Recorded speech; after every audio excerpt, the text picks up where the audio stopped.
नमस्कार, मैं हूं हर्ष शर्मा। आज हमारे साथ एक ऐसी खास मेहमान है जिनको किसी भी पहचान की ज़रूरत नहीं। उनकी पहचान उनकी डीप नॉलेज से, बेबाक राय से, पॉइंट टू पॉइंट एनालाइज से होती है। साफ तौर पे बात चाहे शेयर मार्केट की हो या फिर किसी भी नई और उभरती थीम की हो या फिर ग्लोबल मार्केट्स की चाल की हो, इनकी रिसर्च, इनकी समझ और सबसे बढ़कर इनके जो नंबर्स होते हैं वो खुद कहानी जो है बयां करते हैं। और हम सब जो है यहाँ पर जानते हैं मैम को बारे में। यहाँ पर मार्केट्स को देखने का इनका जो नज़रिया है एक इन्वेस्टर के लिहाज से बहुत ही ज़्यादा महत्वपूर्ण और सीखने लायक होता है। तो चलिए स्वागत करते हैं देवीना मेहरा मैम का, जो कि फाउंडर और CMD है फर्स्ट ग्लोबल की। मैम बहुत बहुत स्वागत है। Thank you so much ma'am हमारे साथ जुड़ने के लिए। Thank you for having me, Harsh. Best wishes to you and your viewers. Thank you ma'am, thank you so much ma'am. Ma'am सबसे पहला मेरा सवाल आपसे ये है, क्योंकि मैम आप दुनिया भर के मार्केट्स को ट्रैक करते हैं, वहाँ के सिस्टम से लेके जो नियम्स होते हैं उनको आप देखते हैं। अब मैम जो क्लोजिंग ऑक्शन सेशन जो लागू होता हुआ दिखा और इसको लगभग एक हफ्ता हो गया, 5 दिन हो गए मैम, बहुत सारी दिक्कतें भी हम लोगों ने देखी। आपका क्या मानना है मैम, क्या जो क्लोजिंग एक्शन जो ऑक्शन सेशन है हमारे बाज़ारों के लिए अच्छा है? आप इसको किस तरीके से देख रहे हैं मैम?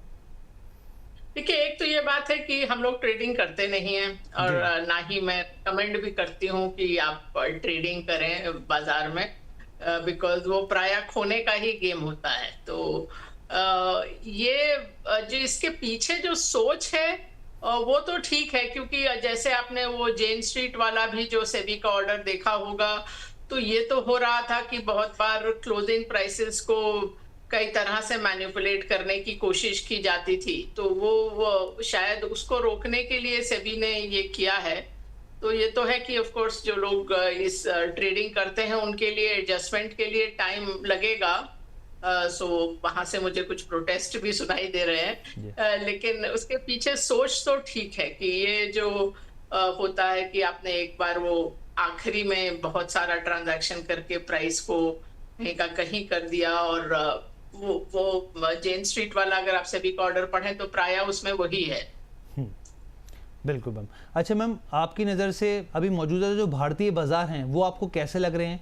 बड़ी कहानी कहाँ देख रहे हैं मैम? ग्रोथ, वैल्यूएशन या लिक्विडिटी, किस तरीके से मैम समझा जाए मौजूदा बाजार को?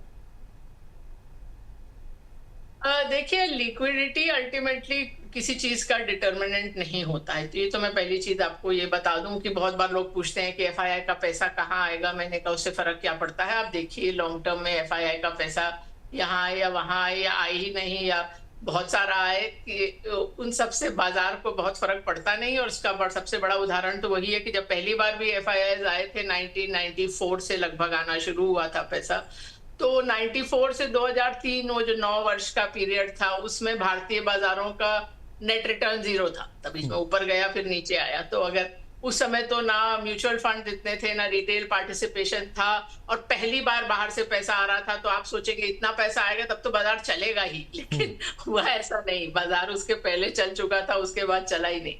तो ये दूसरी चीज, अगर आप म्यूचुअल फंड इनफ्लोज का भी देखें, मैंने अभी ये पैटर्न मतलब 2004 से लेके म्यूचुअल फंड इनफ्लोज को प्लॉट किया था हमारी टीम ने मार्केट के अगेंस्ट, और बिल्कुल क्लियर पैटर्न है कि जब बाजार चलता है, जब पीक पे होता है, उसके बाद म्यूचुअल फंड इनफ्लोज पीक करते हैं। तो चाहे आप वो जो 2003 से 7 वाली ये जो 9 साल का रिटर्न नहीं आया था, उसके बाद बाजार 4-5 साल में 6 गुना हो गया था। तो उस समय जब वो पीक पे पहुंचा तो म्यूचुअल फंड इनफ्लोज भी पीक पे पहुंचे। उसके बाद वो दुनिया में GFC हुई, वो फाइनेंशियल क्राइसिस हुई, बाजार गिरे, तो वो म्यूचुअल फंड इनफ्लोज भी गिर गए। और यही पैटर्न हर बार आया है। अभी भी मतलब जब हाई था बाजार 2004 में, उसके बाद म्यूचुअल फंड इनफ्लोज पीक पे थे, अब वहां से काफी कम हो गए हैं। तो ये अगर बाजार में पैसा आने से बाजार चलता, तो जब बाजार में मैक्सिमम पैसा आता है वो गिरने से रोक नहीं पाया कभी भी।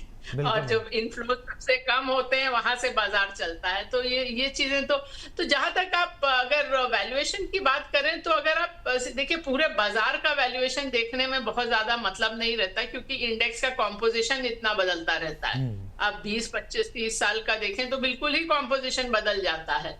मतलब 25 साल पहले बैंक्स थे ही नहीं इंडेक्स में, अब बैंक्स और लेंडर्स ही मैक्सिमम वेटेज है। लेट 90s तक आप देखें तो सेंसेक्स और निफ्टी में पीएसयूज भरे पड़े थे। उसके बाद बीच में 15 साल लोग भूल ही गए कि पीएसयूज लिस्टेड हैं, उसके स्टॉक खरीदा भी जा सकता है। फिर उसका एक बार फिर वेव आया। तो अगर आप सेक्टर बाय सेक्टर देखें तो कोई एक्सट्रीम हाई पे लगभग किसी भी सेक्टर में वैल्यूएशन नहीं है। अगर आप पी के उस पर भी देखें, बहुत बार औसत से कम ही है। और दूसरी चीज जो मैं पिछले कुछ महीनों से कह रही थी, और मार्च में, मुझे याद नहीं कि आपके चैनल पे तो शायद नहीं आए थे, लेकिन किसी और चैनल पे आए थे, तो मैंने यही कहा था कि अब बाजार हमारे हिसाब से सब इंडिकेटर से लग रहा है कि बॉटम रेंज में है। अब वो चलेगा 2 हफ्ते में या 2 महीने में, ये मैं नहीं कह सकती, पर वहां से आप देखिए तो वो मोर और लेस वही बॉटम बन गया। और आप अगर सेंटिमेंट के लिहाज से देखें तो सेंटिमेंट जो है ना, एक तरह से कॉन्ट्रा इंडिकेटर है, उल्टा इंडिकेटर होता है। जब आपको लगता है पैसा बनाना बहुत आसान है, सब कुछ अच्छा ही अच्छा है बाजार में, जो कि प्राय जो आप अगर 2024 के पहले 8-9 महीने देखें, तब लगता था कि पैसे बनाना में तो बहुत ही आसान है, 30% कंपाउंडिंग तो कहीं नहीं गई है। उसके बाद उस तरह का जब माहौल होता है, उसके बाद नेक्स्ट पीरियड में या नेक्स्ट ईयर में रिटर्न्स कम होते हैं औसत से। और जब लगता है कि डर का माहौल है, एंजाइटी है, एसआईपी रोक दे क्या, जब आपके दिमाग में वो पैनिक हो रही होती है, जब आपके दिमाग में इस तरह के प्रश्न आ रहे होते हैं, उसके बाद का रिटर्न हायर देन नॉर्मल होता है। तो आप अगर 2026 में देखें तो मेरे हिसाब से तो मैंने पहली बार देखा कि जो हमारी इंडस्ट्री के लोग हैं, जो फंड मैनेजर्स और जो सो कॉल्ड एक्सपर्ट्स हैं, पहली बार आपको रिस्क गिनवा रहे थे। क्योंकि ये तो वही लोग हैं जो हमेशा आपको बोलते थे कि इंडिया ग्रोथ स्टोरी, वो एक तरह से वो बेचने आते थे। अभी वो बोलते नहीं नहीं, इंडिया तो अब कुछ करेगा ही नहीं, अब आप कहीं और देखिए। तो वो कॉन्ट्रा इंडिकेटर है। तो मेरे हिसाब से अब बाजार की स्थिति तो अच्छी ही है। अब वही है कि मतलब आप ये नहीं कभी भी बाजार में कह सकते कि अगले 6 महीने या 1 साल में क्या रिटर्न देगा। इसीलिए मैं कभी भी दिवाली पे या जनवरी में इंडेक्स प्रोजेक्शन नहीं देती हूँ, बिकॉज वो उसका कोई मतलब नहीं है।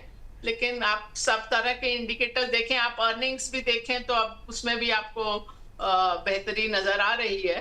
तो ओवरऑल मैं कहूंगी कि बाजार अच्छी स्थिति में है।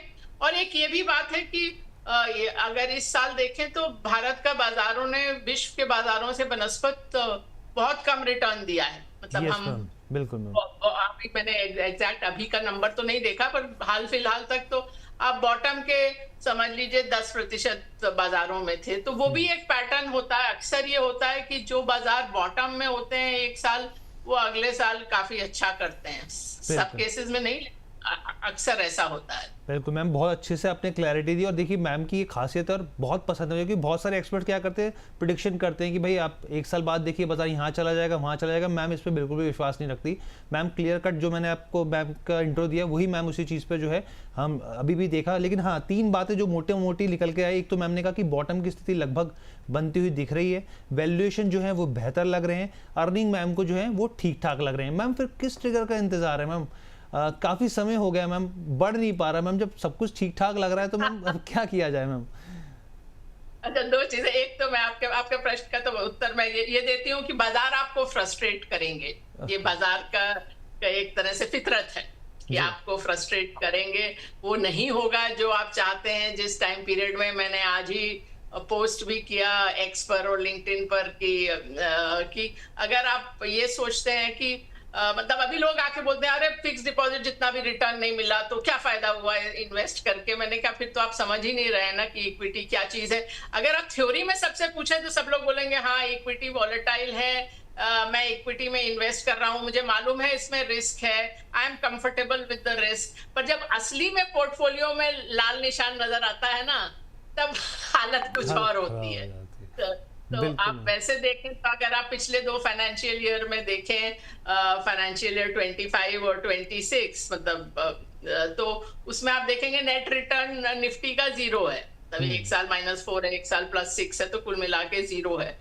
लेकिन उससे पहले वाला साल में 30% रिटर्न था। तो ये बाजार की फितरत है। कई बार बहुत लंबा समय भी निकल जाता है, आपको रिटर्न नहीं मिलता है। तो ये चीज आपको समझनी चाहिए। जो आपने 1 साल के इंडेक्स प्रोजेक्शन की बात की, तो मैं आपको ये बात बता दूं कि ब्लूमबर्ग ने, क्योंकि भारत के बाजार में तो उतनी लंबी हिस्ट्री नहीं है, अब अमेरिका में तो बहुत सारे दशक निकल गए हैं और ये जो इंडेक्स प्रोजेक्शन होते हैं, और कौन करता है, जो आपने बड़े बड़े जितने भी नाम सुने हैं, Morgan Stanley, Merrill Lynch, Goldman सैक्स, सिटी कॉर्प, एचएसबीसी, जो लोग समझते हैं कि अरे सर्वज्ञानी हैं, उन्होंने कहा तो बात पत्थर की लकीर है। और क्या पता लगा ब्लूमबर्ग को कि किसी का भी प्रोजेक्शन आसपास भी नहीं होता है एसएनपी के एक्चुअल मूव के। मतलब जो हर साल वो लोग बोलते हैं कि एसएनपी 500 इंडेक्स इतना बढ़ेगा, इतना घटेगा, किसी का भी over time average deviation 15 basis point है। 15 बेसिस पॉइंट का मतलब आप समझिए कि अगर उन्होंने कहा है कि +10% होगा तो वो -5 भी हो सकता है, +25 भी हो सकता है। और अधिकतर सब लोग कंसेंसस में 0 to 10% का कोई नंबर उठाते हैं, लेकिन 100 सालों में S&P 500 खाली 14 बार 0 से 10 के रेंज में रहा है। तो हमेशा वो या तो नेगेटिव होता है या ज्यादा चलता है, लेकिन वो सेफ जगह है। तो इसलिए मतलब जो आप प्रोजेक्शन देखते हैं दिवाली पे जनवरी में, वो खाली एंटरटेनमेंट है। और अगर आपको सुनना है तो देखिए ना कि उस एक्सपर्ट ने पिछले 10 साल क्या कहा था और क्या हुआ। मैं तो देखती हूँ कि लोग हर साल सेम प्रोजेक्शन दे देते हैं इंडेक्स का, और सामने वाला पूछता तक नहीं है कि पिछले साल भी तो आपने यही कहा था। बिल्कुल तो इट्स अ मीनिंगलेस नंबर। इसको एक टर्म है ऑब्जेक्टिव इग्नोरेंस की, things which you not only don't know but you can not know. तो जो चीज आप जान ही नहीं सकते हैं उसके बारे में एक नंबर पुल अप करने का कोई मतलब नहीं है। इसीलिए मैंने तो 3 साल से कभी प्रोजेक्शन नहीं दिया। ऑब्जेक्टिव इग्नोरेंस टर्म मुझे 2 साल पहले मालूम चला, लेकिन मुझे तो पहले ही मालूम था कि ये मतलब ये मैं कैसे, तो मतलब हवा में एक नंबर में दे दूं, उसका कोई मतलब है क्या? बिल्कुल मैम, और आज से नहीं सालों से, बल्कि मैम इस तरह की देखिए क्लैरिटी और मैजिकल नंबर्स तभी मैं कहता हूँ मैम आप आते हैं तो एकदम जो विजन एकदम क्लियर हो जाता है, क्योंकि कुछ नंबर्स जो जिस तरीके से ठोस नंबर लेकर आते हैं क्लैरिटी मिल जाती है। मैम एक चीज़ और मैं आपसे समझना चाहूँगा, क्योंकि मैम बहुत सारे हम लोग स्टोरीज कवर करते हैं मैम, कंपनीज को कवर करते हैं मैम, कई बार इस तरह के स्टॉक्स मिलते हैं 500% 300% के रिटर्न आते दिखते हैं। मैम आज मैं आपके जरिए समझना चाह रहा हूँ मैम, क्या पैमाना, कैसे, कब, मैम क्या पैरामीटर्स हैं, अगर किसी भी कंपनी को आइडेंटिफाई करना हो या स्टॉक को आइडेंटिफाई करना हो मैम, कैसे किया जाए, इसको कैसे बढ़ा जाए आगे? देखिए, सबको मल्टी बैगर चाहिए होते हैं, और मैं समझ सकती हूँ। मैं भी जब बाजार में आई तो यही लगता था कि अरे मल्टी बैगर आइडेंटिफाई करना चाहिए, वो उसी में तो सारा मजा है। बट दुख की बात ये है कि ये एक मतलब तुक्का लगाने वाली बात बियॉन्ड अ पॉइंट हो जाती है। मैं आपको बताती हूँ, मतलब ये नहीं कि आप कोई फंडामेंटल्स का कोई मतलब नहीं है तो आपको, मैं हमेशा बोलती हूँ कि आप इनकम स्टेटमेंट या प्रॉफिट एंड लॉस अकाउंट के बियॉन्ड जाइए, रिटर्न ऑन कैपिटल देखिए, ग्रोथ देखिए। पर सच्ची बात यह है कि अगली किसी भी कंपनी का 10, 15, 20 साल का क्या ट्रेजेक्टरी होगा वो नहीं आप बता सकते हैं। वो तो आपको जो एक मतलब बहुत बोरिंग लगता है, कई बार लोग बोलते हैं कि आप सेम चीज ही बताती हैं। मैंने कहा हाँ, क्योंकि इन्वेस्टिंग प्रिंसिपल्स बदलते नहीं है, एक बात ये है। और दूसरी बात ये है कि आप इक्विटी को या स्टॉक मार्केट को एंटरटेनमेंट का साधन मत समझिए कि मुझे बताना है अगली कॉकटेल पार्टी में कि अरे मैंने ये स्टॉक निकाला था और देखा इतने गुना हो गया। होगा कभी तो उसके लिए जो स्ट्रैटेजी होनी चाहिए कि आप सेंसिबली, एज आई सेड, सारे रेशियोज देख के, सब कुछ देख के आप 25 से 30 स्टॉक्स खरीदिए। उसमें भी आप समझ लीजिए कि 5-7 तो ऐसे होंगे कि जिसमें वो होगा ही नहीं जो आपने सोचा है। तो वहां आपकी स्ट्रैटेजी होनी चाहिए कि जल्दी से जल्दी फिर उसमें से निकल जाए। ओके। तो फिर ये नहीं सोचिए कि मैंने अरे ये तो एनालिसिस की थी और यही होगा, कि ये आगे क्या होगा ये किसी को नहीं मालूम है। तो वो एक चीज है। दूसरी, उसमें फिर अगर आपने उसमें से 5 साल जैसे निकल गए, कुछ में आपका नॉर्मल रिटर्न आएगा, और अगर आपने ठीक से चयन किया है और आप लकी हैं तो आपको उसमें में भी 2-3 मल्टी बैगर मिलेंगे। अब अगर मल्टी बैगर के लिए कोई जादू की छड़ी होती तो दुनिया में कोई तो एक इन्वेस्टर, कोई एक निवेशक, कोई एक फंड मैनेजर तो होता जिसके पोर्टफोलियो में 100% नहीं तो 40-50% मल्टी बैगर होते। लेकिन ऐसा कोई है ही नहीं। आप वॉरेन बफेट का देखिए, बोलते हैं 75 साल के मेरे निवेश के करियर में 10 से 12 स्टॉक्स हैं जिन्होंने एक तरह से सारा रिटर्न बना के दिया। अगर उनको पहले से मालूम होता कि कौन से 10 या 12 है तो फिर तो वो वही लेते ना। बिल्कुल। तो 100 आप डिसीजन लेते हैं, उसमें कुछ एक स्मॉल प्रतिशत होता है जो मल्टी बैगर होता है। हर एक की यही कहानी है। आप देखिए तो राकेश झुनझुनवाला का देख लीजिए, वो उन्होंने उनसे हर बार पार्टी में मिलो तो राकेश कोई नई स्टॉक की कहानी सुनाता था। लेकिन उसको तो नहीं मालूम था ना कि मेरा सारा पैसा टाइटन, क्रिसिल, लुपिन और एक दो और स्टॉक्स में बनेगा। वो किसी को नहीं मालूम रहता कि कौन सा स्टॉक मल्टी बैगर होगा, कंपनी को भी नहीं मालूम रहता है। मैंने ये शायद उदाहरण पहले भी दिया हो कि टाइटन के जो सीईओ हैं उनकी मैंने पुस्तक 2 साल पहले पढ़ी थी, द तनिष्क स्टोरी, और उसमें सबसे बड़ी चीज जो मेरे लिए उभर के आई थी कि वो बिजनेस इतने अप्स एंड डाउन से गुजरा कि एटलीस्ट 3 बार ये स्थिति आई कि ये ज्वेलरी बिजनेस बंद ही कर देते हैं। तो वो नहीं मालूम था कि 20 साल पहले लेटेस्ट सीरीज भी आई मैम इसके ऊपर, बल्कि सीरीज भी आई, मैंने भी उस सीरीज को देखा मैम। हालांकि आपने तो पहले ही पूरी बुक को मैम पढ़ा, रीड, चीजों को बारीकी से विश्लेषण किया होगा। जी मैम। हाँ, सो यही है कि मतलब मैंने कहा किसी भी कंपनी की ट्रेजेक्टरी उतनी स्मूथ नहीं होती है। अभी जैसे आप विश्व के बाजारों में देखें तो लोग बोलेंगे अरे एप्पल, अमेजॉन और टेस्ला तो एकदम नो ब्रेनर थे, जिसको मौका लगा उसने क्यों नहीं लिया। लेकिन ये तीनों कंपनी एक बार से ज्यादा बैंकरप्सी के करीब आई, तो हो सकता था कि बैंकरप्ट ही हो जाती। तो ये आप एप्पल तो आप समझिए आईपीओ के 20 साल बाद तक उसने कोई रिटर्न नहीं दिया था। तो ये आपको हाइंडसाइट में लगता है कि हाँ ये तो बिल्कुल क्लियर ही था कि इस कंपनी का यहाँ से वो हो जाना चाहिए, वैसा होता नहीं है। जैसे मतलब हमारी जो 2 सबसे फेमस कॉल्स हैं भारत में, 1996 में एचडीएफसी बैंक पर बाय कॉल था आईपीओ के 1 साल बाद, जो स्प्लिट इंटरेस्टेड आप देखें तो 3.8 रुपीज, जो 4 रुपए से भी कम के भाव पे। पर मैं कहूं कि मुझे मालूम था 30 साल पहले कि हाँ एचडीएफसी बैंक ही ऐसा एक कंपनी होगी भारत के लिस्टेड कंपनीज में जिसमें 30 साल में कभी भी प्रॉफिट डिक्लाइन नहीं आएगा। एक इकलौती कंपनी है। लेकिन मैं बेवकूफ बना रही होंगी अगर मैं कहूंगी कि मुझे मालूम था। ये जब आप रेकमेंड करते हैं बहुत से बहुत, आपको शायद उतना नजर आए कि ये स्टॉक दुगना या तिगुना हो जाएगा, उसके आगे का किसी को मालूम नहीं रहता, कंपनी को ही नहीं मालूम रहता है कि क्या ट्रेजेक्टरी होगी। अमेजॉन का भी सेम कहानी। अमेजॉन मतलब विश्व के बाजारों में अमेजॉन हमारी सबसे फेमस कॉल है। 2001 में जस्ट टेक क्रैश के बाद जब सारी वॉल स्ट्रीट नेगेटिव थी, हमने अमेजॉन पे बाय कॉल दिया था। इनफैक्ट जेफ बेजोस ने हमको ईमेल भेजी थी, thanks for the support because I was the only bye. जी मैम, बिल्कुल। और मैम इसीलिए हम लोगों ने यही सवाल इसलिए मैंने लेके आया पूछने के लिए कि मल्टी बैगर का मैम क्या फॉर्मूला, क्या तरीका, लेकिन आपने पूरा एकदम क्लैरिटी दे दी कि भाई किस तरीके से आप आगे बढ़ सकते हैं कम से कम फंडामेंटल के बेसिस पे, और क्या किस तरीके से आपको पोर्टफोलियो डिजाइन करना चाहिए। अब मैम एक सवाल मेरा यहाँ पे कि आने वाले, क्योंकि आपने बताया कि हम लोग ये देखते हैं कि भाई प्रेडिक्शन के हिसाब से मैम आगे नहीं बोलते उन चीज़ों को लेकर, लेकिन मैम 2-3 साल के हिसाब से अगर इन्वेस्टमेंट थीम हो मैम, तो फिर कहाँ फोकस किया जा सकता है?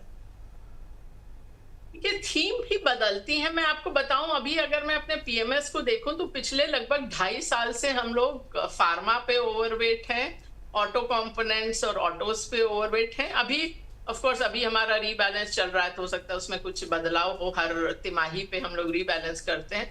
तो वो कहानी चली है ऑफ कोर्स, मतलब हर साल नहीं चलती। फार्मा ने 2024 में बहुत अच्छा किया, 2025 में नहीं इतना कुछ हुआ, 2026 में फिर अच्छा कर रहा है। तो वो सब थोड़ा बदलता रहता है। बाकी हम तो काफी डाइवर्सिफाइड पोर्टफोलियो रखते हैं, तो उसमें बॉटम अप तो कैपिटल गुड्स भी हैं, केमिकल्स भी है, कुछ एफएमसीजी भी है, और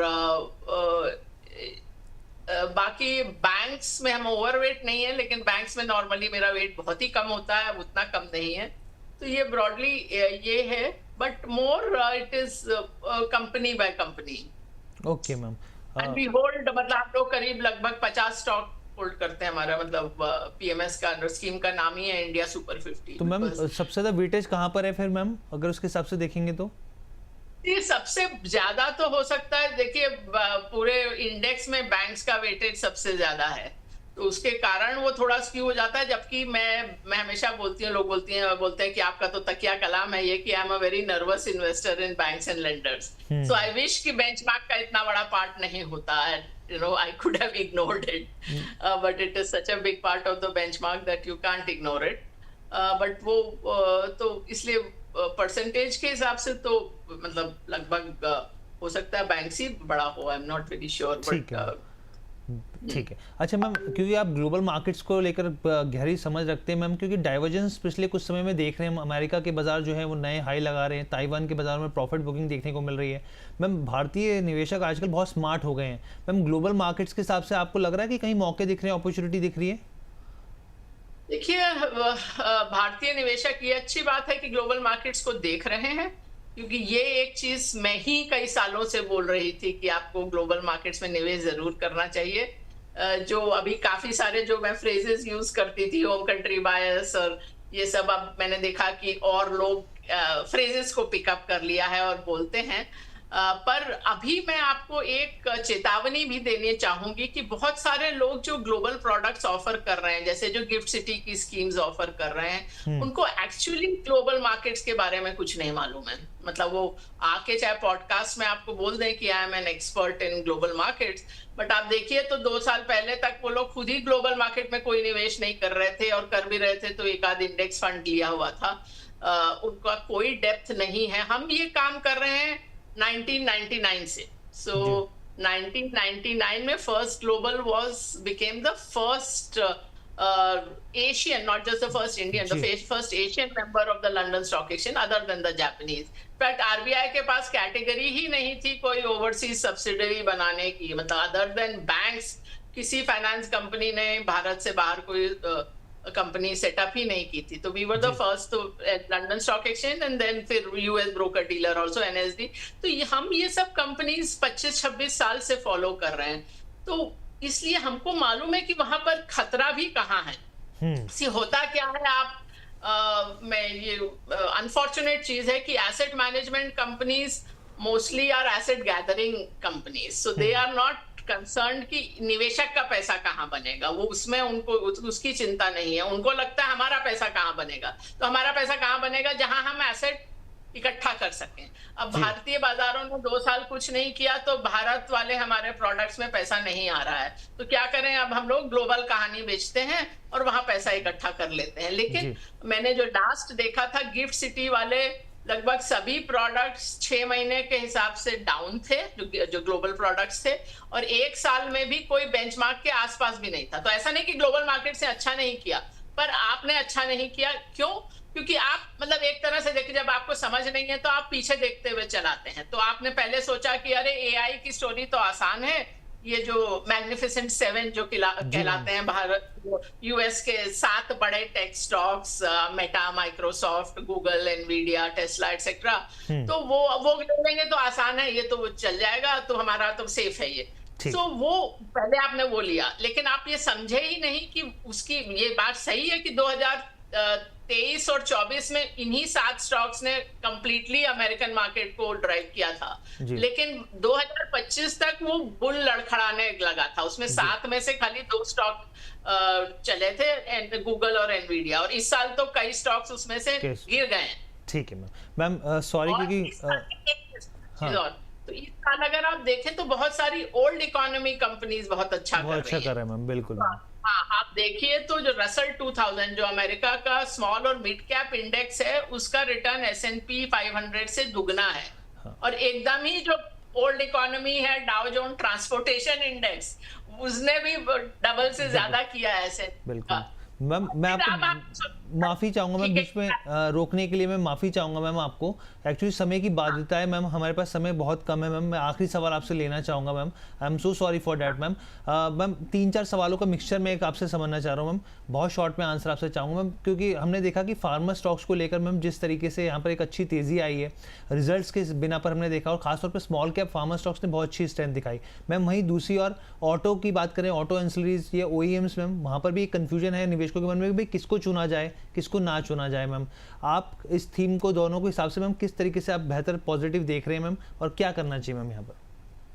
देखिए, मैंने बोला ना कि हम तो 2.5 साल से ये दोनों थीम्स पे ओवरवेट रहे हैं। तो ये दोनों तो हमारा 2024 के शुरू से ओवरवेट रहा है और थोड़ा बढ़ता भी गया है ओवर टाइम, और थोड़ा स्टॉक्स बदलते रहे हैं बीच बीच में, और अभी भी हम ओवरवेट हैं। जैसे मैंने कहा, अब हमारा इवैल्यूएशन चल रहा है इस तिमाही का, तो मैं ये नहीं कह सकती कि मैं कभी भी ये नहीं कहूंगी कि ये 2 साल या 5 साल ये थीम चलेगी। आप देखिए 4 साल पहले था कि ESG थीम बिल्कुल ऐसी थीम है जो पूरा दुनिया भर में चलती ही रहेगी, अब लोग उसको भूल गए। जी ठीक है जी, ठीक है ma'am, thank you so much ma'am. I am so sorry कि थोड़ा हमें बहुत शॉर्ट नोटिस में आपके साथ जो है इंटरव्यू शॉर्ट में करना पड़ा, लेकिन मैम फिर एक बार दोबारा आपके साथ गुजारिश होगी मेरी कि आप जुड़ेंगे आप, और आपके साथ एक लंबा सा विस्तृत मैम हम लोग जो है अच्छे से एक शो करेंगे ma'am. Thank you so much हमारे साथ जुड़ने के लिए मैम, बहुत बहुत धन्यवाद मैम। Thank you.